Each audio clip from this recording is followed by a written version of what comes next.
Now to Mizoram, which will vote in the elections for its lone Lok Sabha seat on Friday now instead of tomorrow, after a 72-hour bandh enforced by local organizations that began on Monday and that has threatened to derail the election process in the state. These organizations are angry over the EC's decision to allow Bru refugees who escaped from Mizoram to Tripura about 17 years ago following ethnic clashes with the majority Mizo tribes to cast their votes through personal ballots from relief camps in North Tripura in the elections.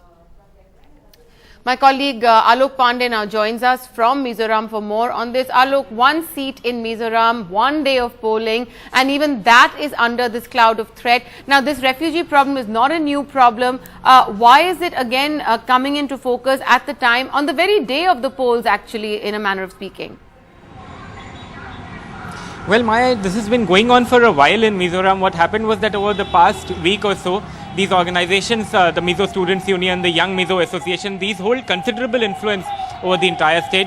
They have been very angry, like you pointed out, with the Election Commission's decision to allow these Bru refugees the right to postal ballot.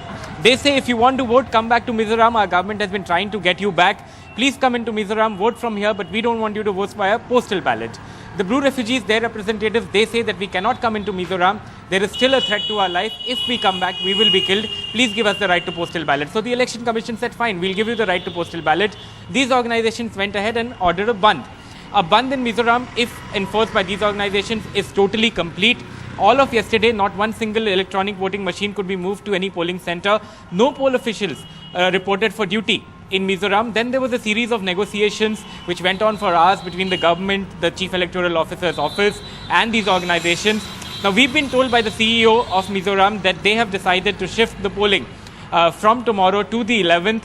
They have also conveyed to the organization that the next time there is any kind of vote in Mizoram, they will try their best to ensure that the Bru refugees come into Mizoram and vote from here. That is also constitutionally valid. But what has been done this time around, which means the postal ballot, that will not be undone. And they are hoping that the organizations will now see reason and actually call off the bandh and let the poll process take place at least on Friday. Right. At the moment, we have no word from these organizations whether they are willing to accept what the election officials and the government has been offered. Right. So, but if they do agree, then it will be on the 11th, which is Friday, the single day of polling for the single seat in Mizoram. Alok, thanks very much. We'll track those developments very closely with you.